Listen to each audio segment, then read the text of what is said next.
Welcome to this explainer on Götterdämmerung, the Storm of Decay. Today, we're not looking at the fall of the gods from their pristine golden halls.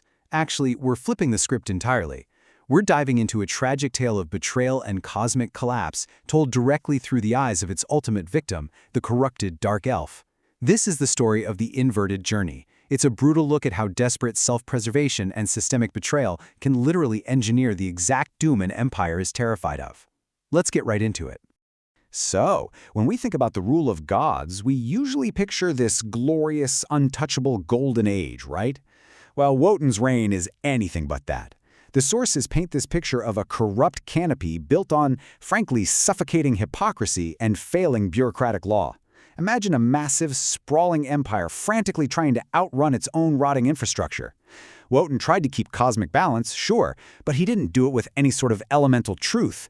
He did it with a pathetic ledger of debts written in meat and lightning. It was all brittle diplomatic treaties, runes, and rigid laws carved into a spear, laws that were buckling under the immense weight of his own systemic guilt.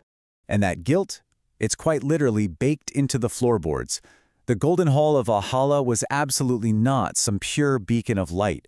It was built on stolen sovereignty. The very timber used to construct the place was stolen, and the whole system was propped up by a long, messy history of broken treaties. Wotan essentially opened the door to this insatiable gold lust, a greed that stained his hands and poisoned the actual roots of Yggdrasil, the World Tree.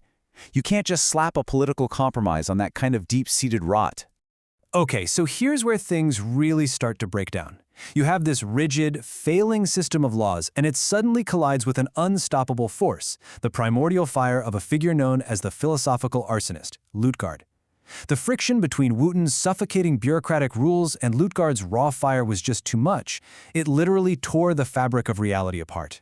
This wasn't just a bad day at the diplomatic office. It was a physical, catastrophic break in the universe.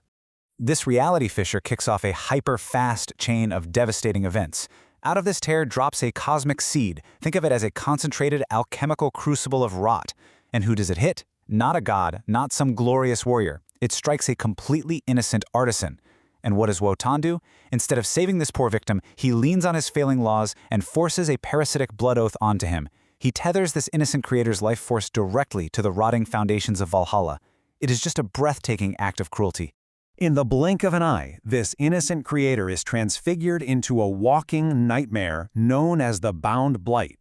He didn't ask for any of this, you know? He was just drafted into Wotan's mess. Imagine the sheer horror of this transformation. His skin starts sloughing off like chunks of charcoal, and his veins begin pulsing with this intense blue electric light.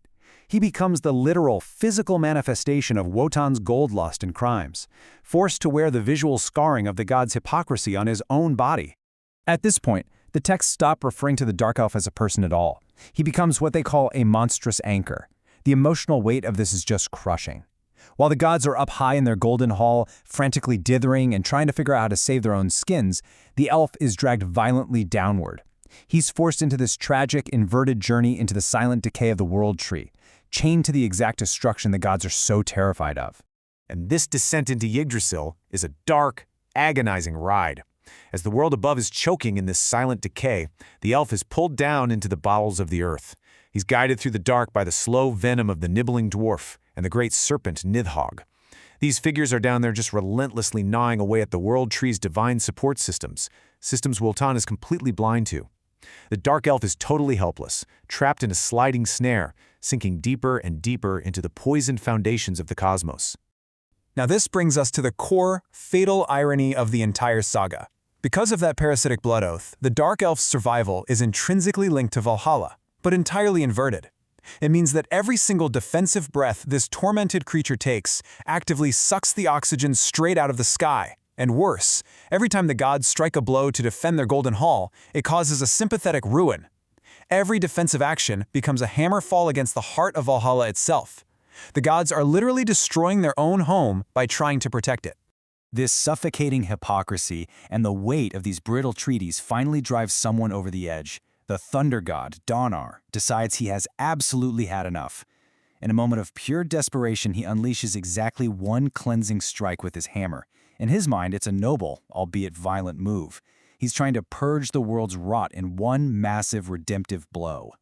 But you see, the system was already too broken. The laws were rubbish. So the hammer doesn't cleanse anything. Instead, it violently collides with the shadow energy of the Dark Elf. The tragic, inverted path of the victim slams directly into the desperate cleansing strike of the god, and the alchemical fusion that follows is just utterly catastrophic. This volatile fusion gives birth to the Thorn of Twilight. It's this monstrous, jagged spire of pure obsidian that erupts from the reaction. The gods tried to just smash the rot away, but instead their overwhelming power fused with the deep, lingering trauma of their victim. Together, they created a weapon of unparalleled destruction. It's basically the physical embodiment of every broken promise, shooting violently upward from the dark. And this triggers what the source material ominously calls the ultimate kingly crash. That obsidian spire surges upward and violently impales Valhalla from below. It strikes right at the very heart of Wotan's corrupt canopy, absolutely shattering the golden pillars and obliterating that stolen timber. In a matter of seconds, it plunges the entire universe into the freezing dark. These sensory details the sources give us here are incredibly chilling. The destruction of those grand golden pillars didn't happen with some glorious cinematic explosion. There were no heroic final stands. Instead, the collapse is described as making the wet, heavy sound of an ancient forest turning to ash. That is such a visceral, tragic image. It's the sound of organic life and ancient legacy just being completely smothered under the crushing weight of its own greed. In an instant, that entire divine order is swallowed in soot. Everything, the sprawling halls, the diplomatic treaties, the precious runes carved into Wotan's spear, it is all rendered completely and utterly worthless. This isn't framed as just a military defeat, it's the final, justified end of Wotan's reign.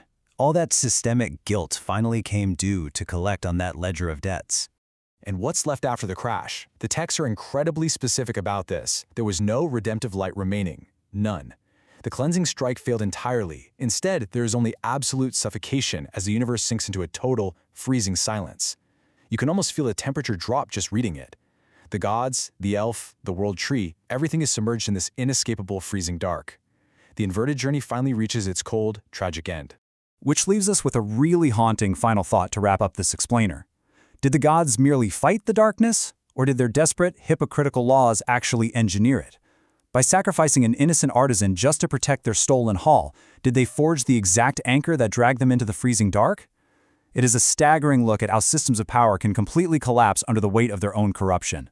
Thank you so much for joining me to unpack this incredible source material, and I'll catch you in the next explainer.